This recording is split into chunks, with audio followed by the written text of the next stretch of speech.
Welcome to Hot Spots on the United America Network. From the shifting landscapes of politics and culture to the urgent challenges facing our planet and our communities, this is where the conversations that matter most come alive. With her experience as a journalist, legislator, and activist, Kay Brown brings sharp insight, uplifting perspective, and unflinching courage to the issues shaping our future. Get ready for candid conversations, bold ideas, and the pushback our times demand. Now, here's Kay. Hello, and welcome to Hotspots. I'm so glad you're here. I'm recording this episode in Reykjavik, Iceland, where I'm attending the Arctic Circle Assembly. The Arctic Circle Assembly is an international gathering of several thousand people from around the Arctic and around the world. Government representatives, scientists, Indigenous people, industry, NGOs. And one of those participants, Jim Gamble, is my guest today. Jim is the Senior Director of Pacific Environment's Arctic Program, and it's my honor to work with Jim on the Arctic team.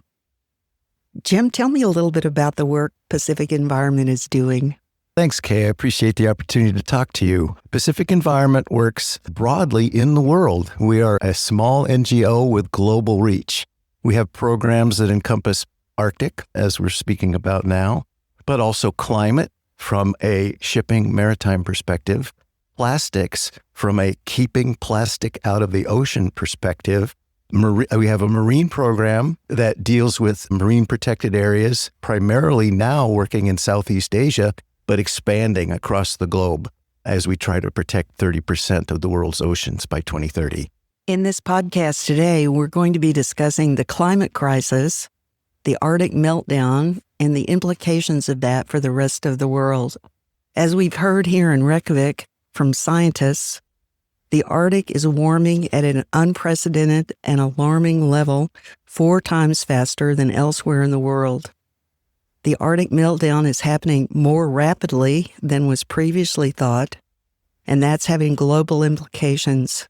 Sea ice is at its lowest extent ever, and the devastating effects of climate change have never been more evident than in the aftermath of Typhoon Hailong that recently blew through western Alaska, causing massive, catastrophic flooding and destruction. More than 1,800 people were evacuated, and 2 villages, Kipnik and Quiglakok, known as Quig, were completely destroyed, with no homes now safe for habitation. 15 villages suffered substantial damage, and altogether 49 villages suffered damage, some with as much as 25% of the homes now unlivable. Pacific Environment is part of a coalition of NGOs, the Clean Arctic Alliance, and we understand that the melting Arctic, the snow and the ice and the glaciers has reached a crisis point, and that we need urgent action to start addressing this complicated situation. Jim, how is maritime shipping contributing to the climate crisis? Shipping contributes in a few ways. Obviously, one is that shipping produces a tremendous amount of CO2. Shipping, if it was a country, would be between Germany and Japan. In other words, about the 4th largest producer. That's just CO2, and there's much more to it than that. Shipping also produces particulate matter pollution, especially black carbon, which people know as soot. And in the Arctic, soot is especially bad because it settles on snow and ice, increases the melting, and rapidly contributes to snow and ice melt, exposing the dark surfaces underneath and absorbing even more heat. So shipping in the Arctic is particularly important because of this particulate matter pollution. It needs to be addressed urgently.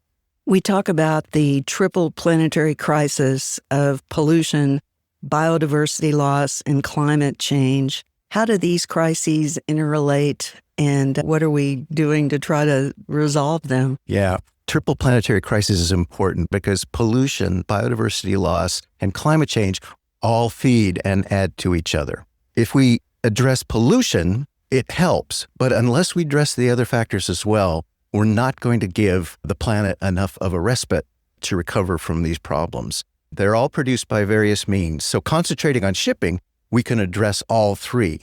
And shipping produces a tremendous amount of pollution.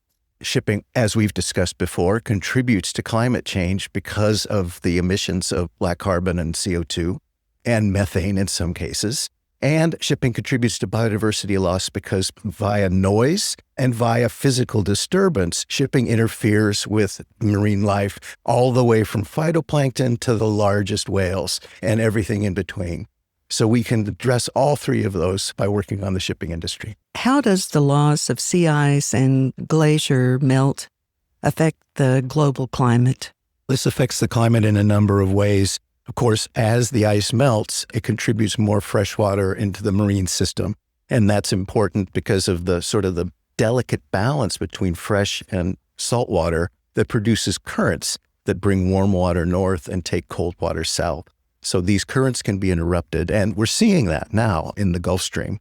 Also, as snow and ice melt, the warmer surfaces underneath are exposed, and so you have this positive feedback loop, and it just increases warming more and more as ice and snow disappear.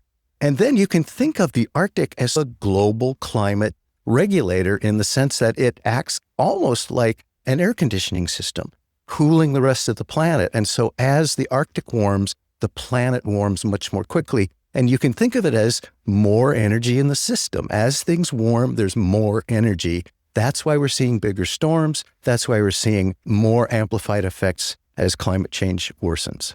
Is sea level rise affected by what's happening in the Arctic? Yeah, absolutely. The Arctic Ocean ice, as it disappears, it's already floating, so it doesn't have an effect. But the big effect is the Greenland ice sheet. The Greenland ice sheet is a tremendous amount of ice, and it's been estimated that should the Greenland ice sheet disappear entirely, you would be looking at more than a meter of sea level rise. And that is incredible because it would put so many low-lying coastal areas underwater. It's a tremendous problem. In addition to the climate issues and problems, we have the health impacts, human health impacts. Can you talk a little bit about that? Yeah, absolutely. This is really important because people that live near ports or live along shipping routes, they are exposed to a tremendous amount of pollution, in particular, particulate matter pollution. And particulate matter pollution like black carbon, but other parts of these particles that are given off by ships, they have a lot of fundamental health impacts, such as increasing asthma, increasing cardiovascular disease, increasing respiratory disease. You just see people sicker that live close to these sources of pollution. So cleaning them up has a tremendous impact on human health. And how are local communities and people who rely on subsistence affected by these changes? Yeah, if you look at indigenous peoples who have been, their food security is tied into subsistence for millennia. Everything that interferes with these species that they rely on affects their food security, but not just their food security, because their whole culture is affected by subsistence and the fact that they rely on these animals for food security. So this is really important because as shipping or any factor interferes with these sea creatures, it can interfere with their breeding, their mating, their calving, interfere with their migration from place to place. And when that is interfered with, it weakens the animals. They have to work harder to do what they need to do. And it's a very fundamental issue that can affect a lot of elements of the food chain, all the way down to the smallest animals. Right now, the International Maritime Organization, the IMO, where Pacific Environment works to try to achieve positive change, has backslid by failing to adopt the proposed net zero framework that has been under discussion for quite a while and was due to get a final vote recently and failed. It got postponed. But what is the net zero framework and how is that going to reform the shipping industry? The net zero framework is a mechanism by which shipping can go from where they are now all the way to net zero greenhouse gas emissions by 2050. So it's the timeline. It's the various goals along the way at 2030 and 2040. It's what fuels are zero carbon fuels, what fuels are near zero. It defines all those things. And so that's really important. The mechanism has to start so that we can start this process. And what happened in the lead up to the vote? Why did it get rejected? And what was the role of the United States? That's an important and fundamentally disappointing question. The United States, leading up to this point, has really been a leader. They have been a consensus builder. They have been very productive in suggesting a way forward. Since the new administration, they have turned around 180 degrees. The net zero framework was built over many years of work to reach consensus on a process that countries would agree with. But now the United States has come in, and not just the United States, but others, Saudi Arabia for one, United Arab Emirates. They have come in and said that the framework is too damaging to shipping. It'll raise prices too much, and there should be more time to look at the consequences of the framework itself. The consequences have been examined very thoroughly, and we know essentially what the consequences will be. But the United States, Saudi Arabia, and others who are protecting the fossil fuel industry are doing all they can to stop this. So as you look at the overall situation with the climate crisis and the inaction of the regulatory body, the IMO, what gives you hope that we can make progress? I'm glad you asked me that too, Kay, because there is hope. There's a number of issues that we're still working on that are still in the works. The net zero framework has been tabled for a year, and that's very disappointing. But there's other issues that are continuing to be worked on. And as all of us can make our wishes known to our elected leaders, this is important to us. We want the United States to be positive and work on it positively. Now, it might seem a difficult wall to climb, but every voice that advocates for change in this space makes a difference. And reach out to organizations that you trust and believe in. Pacific Environment is made up of a lot of people who contribute time, who contribute funds, who contribute in a number of ways. And every little bit of that contribution helps us to push the bar a little further in the direction of change and in the direction of cleaning up the planet. So do individual people make a difference to the decision makers at the IMO? Who are the decision makers at the IMO? At the IMO, it tends to be divided into sort of two groups of people. One are technical experts that understand shipping, understand how it works, understand how we can make these changes. But the other group tend to be bureaucrats who deal more with the system and less with the actual shipping industry. The problem is that bureaucrats often respond to various motivations. Sometimes the most important thing to them is lowering prices. Sometimes it's getting reelected. And so that can really interfere with progress moving forward. So one of the things, though, that also means is that they often respond to public pressure. And so if a bureaucrat within the system believes that their boss might be under threat at time of reelection, that could definitely make a change in the way they approach these problems. The Paris Accord set a goal of keeping the warming under 1.5 degrees Celsius compared to industrial times. And it seems like we have come close to or already exceeded that benchmark. What are the consequences of continued failure to get with the program and address the situation? It just seems like the leadership of the world has gotten distracted by a lot of other things, and that climate issues have receded in importance, and that people are just not feeling the urgency of the situation. Do you sense that as well? And what do you think we can do to raise awareness and increase the sense of urgency? The Paris Accord is important. Those numbers, 1.5 degrees or 2.5 degrees, they're not just pulled out of thin air. They're based on a lot of science that tells us that if the temperatures increase past those points, we're going to go past a tipping point. And what is a tipping point? It's something that you can't get back from easily. And a very good example of a tipping point is Arctic melt. If the Arctic melts, it'll be millennia before it comes back. And so everything we can do to prevent us getting past that tipping point, that helps. Now, you're right. There's an element of geopolitics here.